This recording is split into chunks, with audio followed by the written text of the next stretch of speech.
sabotage and inherit his house. If he like his house, he can offer him finances, and if he does not take the finances, it's his full right to take over his home.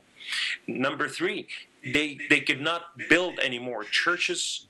Anything that is high places, it has to be turned to mosques, because these has to be the highest places in the city, in the country, in town. So therefore, mosque take over, and churches and synagogues shut their doors, and even school have to teach about Islamic teaching. And now it is the Christian and Jewish person, if they still live in the United States and they are paying jizya, which is penalty taxation, they must teach the Islamic children English language and all the secrets of the country, to equip Islam to take the charge of the country future.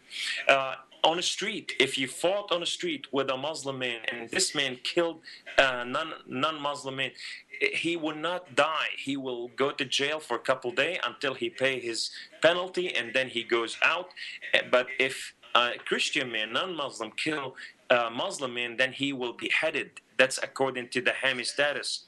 If you're walking on a street and the street is narrow path and only one man can pass, the Christian or non-Muslim have to step aside until the Muslim crosses over.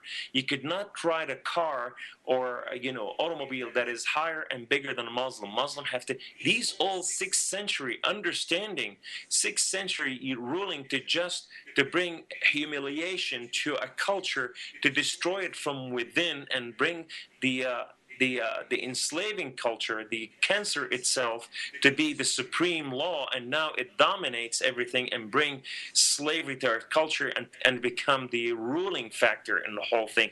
These only few things. If we go about the Hami status, it goes on and on. If America come to understand what the Hami status is, they will start fighting Sharia law immediately. That's why they don't want us to speak what they're saying in Arabic. They're just saying to us what they want to say in English, and many people believe them, and they don't believe us.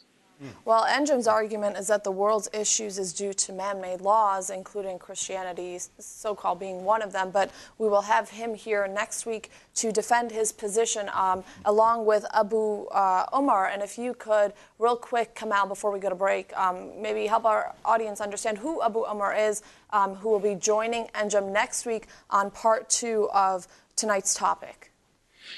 Abu Omar, and Enjam and Abu Bakr, all these guys, belong to an organization. It's called Al-Shabab, Al-Muhajirun, Jama'at Al-Islamiyya.